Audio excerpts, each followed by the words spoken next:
কুহ কোকিল করে কুহ কুহ।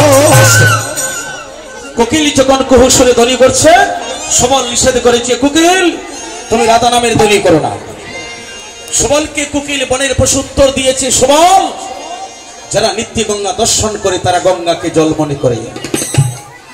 বহুদিন পরে যারা গঙ্গা দর্শন করতে যায় তারা গঙ্গাকে প্রণাম জানায়। তুমি প্রতিদিন ভগবানের সাথে থাকো সুবল, এই জন্য নিজেও কৃষ্ণ ভজন করো না, আমাদেরকে নিষেধ করছো। তার মানে তোমার কাছে প্রতিদিন থাকায় ভগবান, তুমি ভগবানকে আর জল মনে করছো। আমরা কীট হয়ে জন্ম নিয়েছি, এই সুযোগ হারাবো না। আজ যদি আমি কাল বলে রেখে দেই, কাল সকালে আমি থাকবো কিনা জানি না, আমি আজই করে নেব।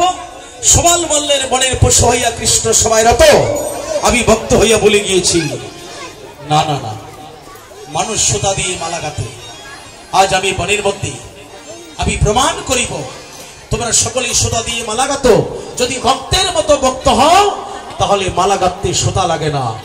আজ তোমরা দেখো রাধাকুণ্ডর তীরে ওই আজি আনিয়া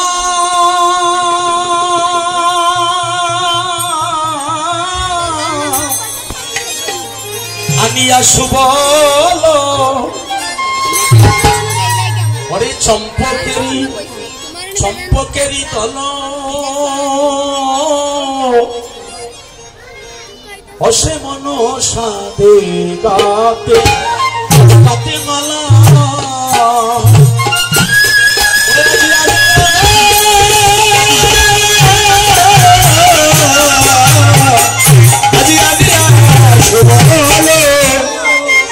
চম্পকেরি তল মনসা দে গাতে মালা আইরে মালা করি করে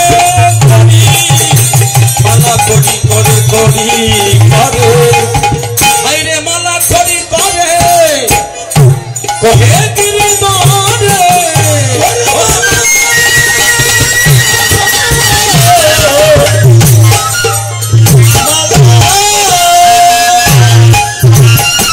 মালা মালা মালা ওই মেরে মেরে মেরে বড় ভাইয়া সুবত বড় ভাইয়া।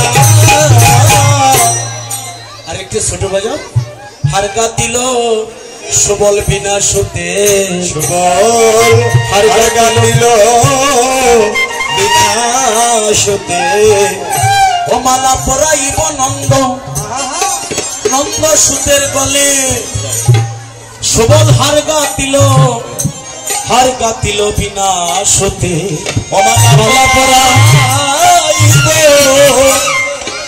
নন্দ সুতের গলে সুবল হার গাতিল বিনা সুতে। আজি সম্পকেরি দাম দাম দাম সম্পকেরি দাম সম্পকেরি দাম ধাম মানে অতি অনুপম সম্পকেরি ধাম অতি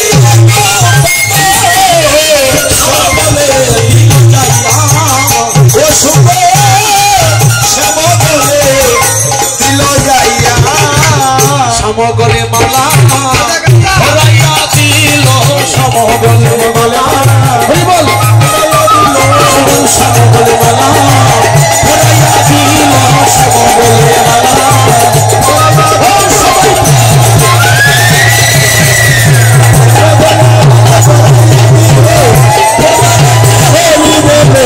সমগলে মালা ভরাইয়া দিল বলে কি রে কহে গিরি দরে প্রমাদ গতাইলে গতাইলে বনে আরে কহে গিরি দরে প্রমাদ গতাইলে বনে হাইরে তুষারি অনল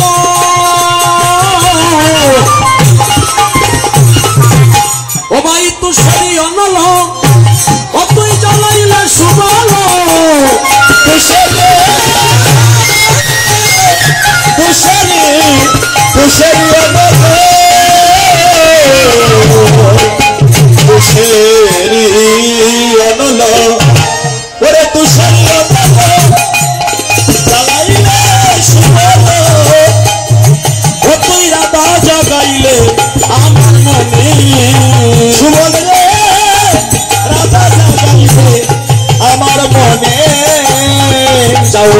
বাইরে রাতায় আনো সাইরে যাও যাও ভাই রে আমার রাতায় আনো সাইরে ব্যাকুল হইলা প্রাণের হরি ওরে ব্যাকুল হইলা প্রাণে হরি আইরে যদুনাথে কয় আজি পরানো সংশয় যদুনাথে পরানো সংশয় রাতার বিরহানলে নদী রে আমি রাতার বিরহানলে নদী রাধার বিরহ মনে মরিয়ে রাধার বিরহ মনে হরি চাউরে সুবল শীঘ্র করি ও তুমি যাও রে সুবল যাও রে সুবল শীঘ্র করে ও তুমি আমার খবর কইও কইও তারে রে যাও রে সুবল শীঘ্র করে তুমি আমার খবর কইও তারে রে ওই আমি জান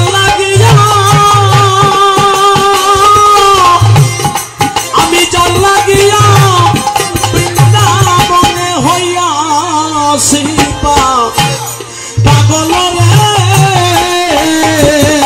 আমি জান লাগিয়া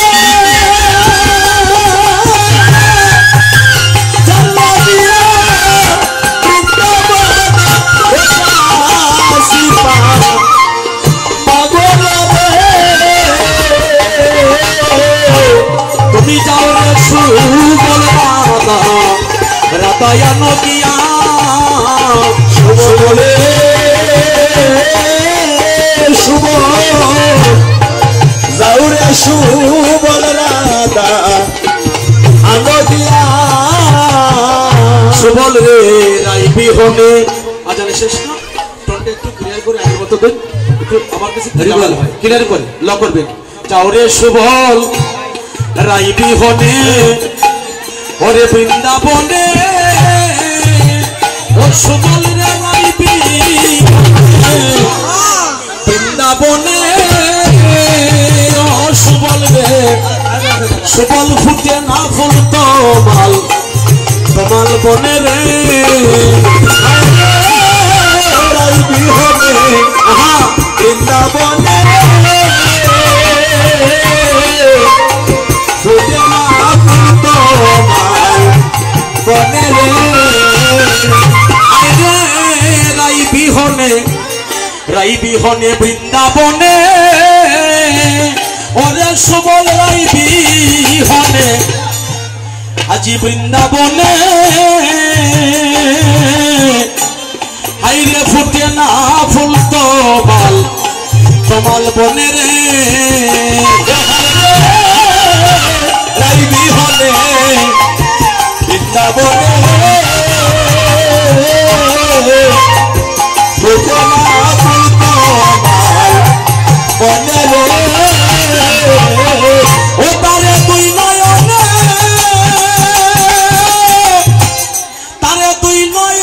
না দেখিলে আমার সবই অন্ধকার রে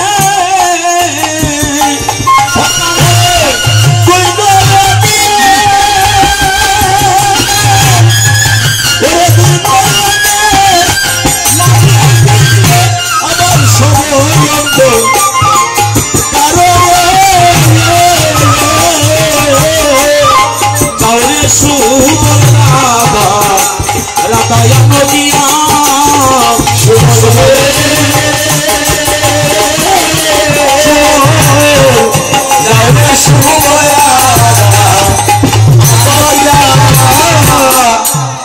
রাতায় আমার অঙ্গে রাতা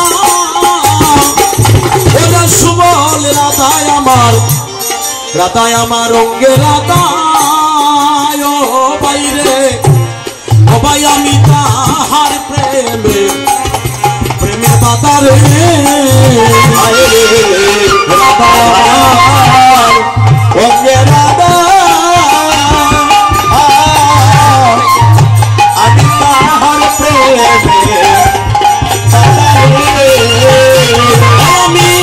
আমি যার লাগিয়া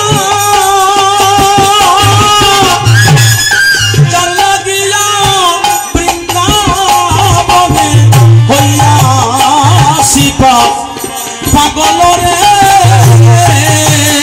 আমি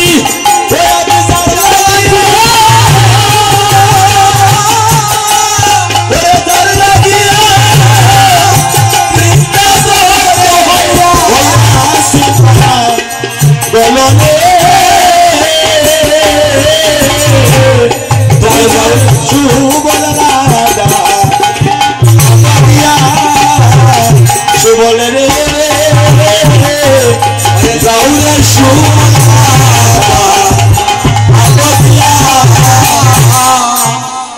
বলছি না না তা হতে পারে না। তুমি একটু বসো। এই অনুচিত কথা কেন আমাকে বলছো কেন? রাজার নন্দিনী করে কেতারে আনিতে পারে অনুচিত কথা বলো ভাই। যার কথা বলছো আমি নিয়ে আসবো, সেটা হলো রাজপ্রেমিনী। সেই মহলে ঢুকতে হলে পারমিশন লাগে। আমি কি করে আনবো? তবে একদিন বন দাবা নলে আরো বিষয় জলে প্রাণদান দিলে তুমি, দিলে তুমি সেতার সুজিতে যা বলো করিতে তাহাই করিব আমি। আমি তুমি এখানে বসো, আমি দেখি রাইদনিকে আনতে পারি কিনা। বৈশ্য বৈশ্য করি বসাইলেন হরি, গহন নির্জন বনে চলিলেন সুবল অঙ্গ ঢলমল ভাবিতে ভাবিতে বক্তব্যতে গিয়ে ভাবছে এই মহলে একা যাওয়া তো সম্ভব না। একটু ভাবছে যদি নামতে পারি, বরি মরল রাই বনি মরল কানাই, তারা দুজনের মধ্যখানে আমি সুবল পড়েছি বিষম সংকটে, কি করে আনবো রাইধনীকে এই নিয়ে ভাবছে। তেমনি সময়ে যোগমায়া দেবী অদ্বৈত গৃহিণী, যার কথাটা আগে বলেছিলাম আবার বলি, বলেছিলাম যার নামে এই পর্বতটা আছে সনাতন ধর্মে, তিনি আমার কাছে আছেন। আমি ভেঙ্গে বলছি সেই পর্বতের নামটা কি? যার সহধর্মিনী, যার কৃপায় বাংলার মাটিতে প্রতি বৎসর গঙ্গা দেবী আসে। আমাদের সুনামগঞ্জের উত্তর পাশে তাহারিপুর থানা। বিশ্বের যে কোনো প্রান্তে হরিনাম কীর্তন হোক, মধুকৃষ্ণাদ্র ধসিতে গঙ্গা যে কোনো জায়গায় থাকুক, নবদ্বীপে মায়াপুরে যে কোনো স্থানে তিনি অবস্থান করুক, এই তিথি শুরু হওয়ার সাথে সাথে আমাদের সুনামগঞ্জের উত্তর পাশে তাহারিপুর থানা জাদুকাটা নদীর পাশে লাউর পরগনায় এই তিথির সাথে সাথে গঙ্গা দেবী বাংলাদেশে আসতে হবে। সেটা কার আদেশ? মহাদেবের আদেশ। মহাদেবের মা বৃত্ত ছিল, দরজায় বসে দেখেছিল সকল মানুষ গঙ্গা স্নান করতে যায় নবদ্বীপে। সেই দিন মহাদেবীকে ডেকে বলেছিল, তার নাম ছিল ছোটবেলায় কমলাক্ষ। বাবা কমলাক্ষ, এই মানুষ কোথায় যায় রে? সে বলেছিল, মা ওরা নবদ্বীপে গঙ্গা স্নান করতে যাচ্ছে। গঙ্গা স্নান করলে কি হয়? অপবিত্র দেহ পবিত্র হয়। সেই সময় নাবাদেবী বলেছিল, কমলাক্ষরে আমার তো আর সেই গঙ্গায় নবদ্বীপে যাবার সময় নাই। আমার বার্ধক্য দেখা দিয়েছে, মাথার চুল পেকে গিয়েছে, অনেক বয়স হয়েছে, কিন্তু যাবার সময় নাই। কিন্তু মনে বড় সাধ ছিল, আমি যদি একটিবার গঙ্গা স্নান করতাম। একটা ভালো সন্তান উপহার দেওয়া সবার ভাগ্য হয় না। কষ্ট সন্তান জন্ম দেওয়ার পরে সেই পিতামাতা নগরে ভিক্ষা করতেছে। ছেলে যদি তাকে পাঁচতলায়, মা বাবা তাকে গাছতলায়। নিজের চোখে হাজারো প্রমাণ আছে, আমি রাতে বলবো। সৎ কথা বলতে তো অসুবিধা নাই, ছোট করে বোঝাও। 10টা সন্তানের মা হওয়ার পরে পিতামাতা তাকে গাছতলায়, সন্তান তাকে পাঁচতলায়। কিন্তু একবার ভালো করে সন্তুষ্ট হয়ে খেতে পাচ্ছে না। কেন? ওরা সুসন্তান না। আবার একটি সন্তানের মা হয়ে রাজত্বে বাস করছে। একটা সন্তান জন্ম দেওয়ার পরে সেই মা রাজরানীর মতো বাস করছে। তার প্রমাণ হলো তিনি একটি সন্তানের জন্ম দিল, সেটা সুসন্তান এবং ভালো সন্তান উপহার দিয়েছে। এই জন্য মায়েদের দিকে লক্ষ্য করে বলি, রাতে আলোচনা করব যে ভালো মন্দ সন্তান কিভাবে আসে। একই বান্ডে জন্ম নেয়, নীল কালো কেন হয়? একটি সন্তান যদি সাদা হয় আর একটা কালো হয়, একটা যদি সাধু হয় আর একটা ডাকাত হয়, এগুলা কেন হয়? মাকে বলছে সাবধান, তোমার এই বান্ডে তার জন্ম হবে। তুমি যদি ভালো হয়ে যাও সন্তান পেটে নিয়ে, তাহলে অসুরের সন্তান প্রহ্লাদ যেমন অসুরের সন্তান হয়েও মায়ের গুণে হরিভক্ত হয়ে জন্ম নিয়েছে, কিন্তু তার পিতা ছিল অসুর। তুমি যদি ভালো হয়ে যাও, তোমার স্বামী যদি অসুর হয়ে যায়, অসুবিধা নেই, তোমার গুণে গুণান্বিত হয়ে তোমার ছেলে শিশু থেকে হরিভক্ত হয়ে যাবে। আস্তে কমলাক্ষ সেদিনে বলেছিল, মা মানুষ নবদ্বীপে গিয়ে গঙ্গা স্নান করে পবিত্র হবে, আমি যদি তোমার কৃষ্ণভক্ত সন্তান হই, মা তোমার কথা দিলাম, সেই নবদ্বীপের গঙ্গাকে ডাকিয়া আমি দরজায় এনে দেব, আর তুমি ঘরে বসে গঙ্গা স্নান করিয়া তোমার মনের বাসনা তুমি পূর্ণ করো। এটা আমার কর্তব্য। কি চলে যাচ্ছে? ও পায়ে ব্যথা করতেছে, অনেক সময় ধরে বসে আছে। আপনাদের মনের বাসনা পূর্ণ হোক। 4-5 ঘন্টা হয়ে যাচ্ছে না, তবু তো আপনারা শুনতেছেন। মন নিমজ্জিত হয়ে গেলে কত ঘন্টা যায় বলা যায়? তাহলে এটি হলো সফলতা। আসছি, বাড়িতে কি হচ্ছে সেটা মনে রাখার দরকার নেই। তুমি যদি ভগবানের চিন্তা করো ঠিক মনে, ভগবান তোমার চিন্তা করবে। যে করে হরি চিন্তা, হরি করি তার চিন্তা। রাতের বেলা যদি ডাকাতি নিয়ে যায় তালা ভেঙ্গি, লক্ষ টাকা ঘরে আছে, আমার মেয়ে ঘরে একা থাকবে কি করে? না, মেয়েকে নিয়ে চলে আসো। তুমি যদি ওখানে থাকো তার চিন্তা করো, সে তোমার সংসারে চিন্তা করবে। তার প্রমাণ বাংলাদেশের বিয়ানীবাজার থানায় পঞ্চখণ্ড গ্রাম পণ্ডিতপাড়া শিবাস দিয়েছিল। যখন সারাদিন ঠাকুর করে বসে রইল, মহাপ্রভু সাধারণ বেশে এসে বলছে, শিবাস তোমার কি সংসার নেই? তুমি সারাদিন ঠাকুর করে বসে থাকো, তোমার কি সংসার স্ত্রী পুত্র নেই? সেদিন মহাপ্রভু কি বলেছিল হাত জোড় করে, প্রভু আমি যদি মন্দিরে বসে ঠাকুরই চিন্তা করি, ঠাকুর আমার সংসারে চিন্তা করবে। আমার এটাই উদ্দেশ্য। আমার জীবনে যা পেয়েছি এটা আমার কল্পনার বাহিরে, যেটা আমার স্বপ্ন ছিল না। আজ বাংলার ছেলে আমি, আপনাদের গৌরব। বাংলাই তোমার জন্য। মিন্টু সরকার কোন দেশ থেকে আসছে? ভারতে গেলে বাংলাদেশ থেকে, সিলেট থেকে। শুধু ভারত নয়, বিশ্বের সমস্ত বাঙালি সমাজ, France, Canada, London, Italy, America, প্রত্যেক দেশ থেকে আমার মতো সাধারণ একটা কিট মিন্টু সরকার, বাংলার ছেলে, অল বিশ্বের বাঙালি সমাজ ঘরে বসে দর্শন করছেন আমাকে। এটা আমার পাওয়ার কথা ছিল। আমি সকল দেশ দেখতে পারবো, কিন্তু সকল দেশেই তো আমি আছি। সবাই ঘরে বসে দেখছি আপনাদের কোথায় কোথায়, কার মাধ্যমে? যারা কৃষ্ণ কথা চ্যানেলের মাধ্যমে বিশ্বের সকলের কাছে পরিচিত করে দিচ্ছে। আজ বিশ্বের সকল মানুষের কাছে আমি, বাঙালি সমাজের কাছে আমি স্থান পেয়েছি। আমার ঘরে বসে যখন ফোন করে, আমি কানাডা থেকে বলছি, আমি লন্ডন থেকে বলছি, দাদা আপনার কীর্তন শুনছি, কোনদিন লাভই দিবেন আমি দেখবো। তাতে মনে করি এটা আমার অবদান না। আমার যে মা বাবা আমাকে গঠিত করে দিয়েছে এই দেহটা, আমার মা বাবার এই গঠিত করা দেহ, আর আমার প্রভুর আপনাদের আশীর্বাদ। আপনি ধরে রাখুন, আপনি কোথায় গিয়ে পৌঁছবেন তা নিজেও জানবেন না। বিশ্বাস পেলে বিশ্বমাঝে ঈশ্বরের সাধনা হয়। শুনে যান, কোথায় ছিলাম? যে পর্বতের কথাটা বলেছিলাম, সেই প্রভুর নামে যে পর্বতটা আছে, কোন সনাতন ধর্মের ভিতরে এটা কোন ধর্মের নামে যাবে না, চিরদিন থাকবে। সেই পর্বতের নাম হলো, যিনি আমার পাশে বসা, শুরু থেকেই মনে হয় কিনা কিন্তু হলো না, আমি নিজে বলতে বাধ্য হলাম, সেই পর্বতের নাম হলো হিমালয় পর্বত। তো হিমালয় কার নাম? কষ্ট বেড়ে যায়। কয় রামের বাবার নাম কি? কয় দশরথ। হরিবল। আমি ওইভাবে যাইতাম না। কয় দশরথের বাবার নাম কি? কয় 11 রথ। কয় 11 রথের বাবার নাম কি? কয় 12 রথ।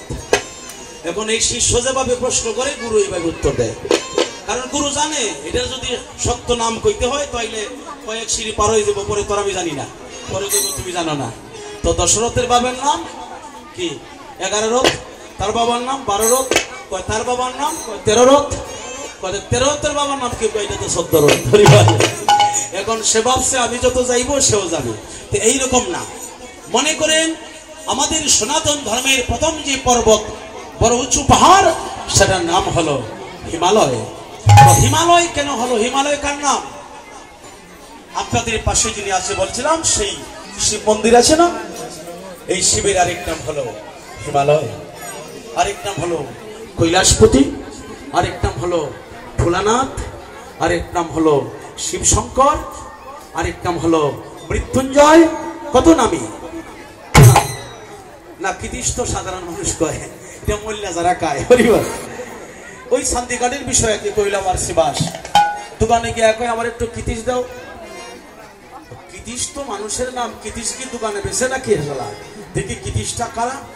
এবং দিকে একটা পুতলার ভিতরে বইরা কয় দাদা নেই, আমারে আবার চিনে তো সবাই মোটামুটি দেখে তো ইউটিউবে, কয় দাদা নমস্কার পান কানা আমি টাকা দেন কি না, পান খাওয়ার দরকার নাই, তুমি আগে বলো কৃতিশ কি দোকানে কিনতে পাওয়া যায় নাকি। কৃতিশ কার নাম, মানুষের নাম না। কয় দাদা বুঝছেন না, ওই দেখো পুলিশ দাঁড়াই আছে, এখন আমি যেটা নিছি এটার আসল নাম হইল গাঁজা হরিবল। এখন যদি সরাসরি বলি গাঞ্জা দেও, পুলিশও দিলে পিটাইব, গাঞ্জাও নিব, টাকাও নিব, পিটাইব। এই জন্য আমরা যারা গাঁজা খাই আর যারা বিক্রি করে আমরাই শুধু জানি আর এক নাম হইল কৃতিশ হরিবল। কৃতিশ কইলে দিয়া দেয়, আবার এটার সল্টুও কয়, আবার মধুও কয়। আর এই যে একটা ছুরির মতো কাটে, এটার কি কয় জানে, এটার নাম জানেন? ছুরির মতো যে কাটে গাঁজা কি কয়? এখানে কোনো পুলিশ টুলিশ আছে নাকি? আমি তো গোপন নাম ভেঙে দিতেছি হরিবল। আরে কেউ দেখি কৃতিশটা কয় শালা কাটে নিতেছি বল। তো এই যেটা দিয়ে কাটে এটা কয় কি জানেন? এর সুন্দর একটা নাম আছে, এই যে কাটে যেটা এটা কয় রতন কাটারি হরিবল, রতন কাটারি। আর যে তক্তার মধ্যে কাটে সারি কোন এটারে কয় প্রেম তক্তা। এই সমস্ত নাম রে বাবা। গাঁজা খাইতে খাইতে তো মাথা খুশিয়ে যায়। মহাদেবের কোনোদিন গাঁজা খাইছে? খাইছে? তো মহাদেবের গলায় রুদ্রকের মালা, আমার গলায় এত আছে। তা আমার যদি প্রশ্ন করে রুদ্রকের মালা কেন দিলাই, যদি কই মহাদেবে দিছে আমি দিছি, এই রইব। যদি কই তুমি গাঁজা খাও, কোন কয় মহাদেবে গাঁজা খাইছে আমি খাই, হয়তো মহাদেবে গাঁজা খাইছে তিনি তো বিষও খাইছে, শালা এক পোতলা খাই দেখতে মন লাগে, কয় না এটা সম্ভব না। মহাদেবে গাঁজা খাইছে, তুই গাঁজা খাস, তুই তো বিষ খাইছে, বিষ খা। মহাদেবের গলায় রুদ্রকের মালা থাকে, মহাদেবের গলায় আরেকটা মালা থাকে, এটা দিছো কেউ? দিছো না দিদি? এই মালাটা কি?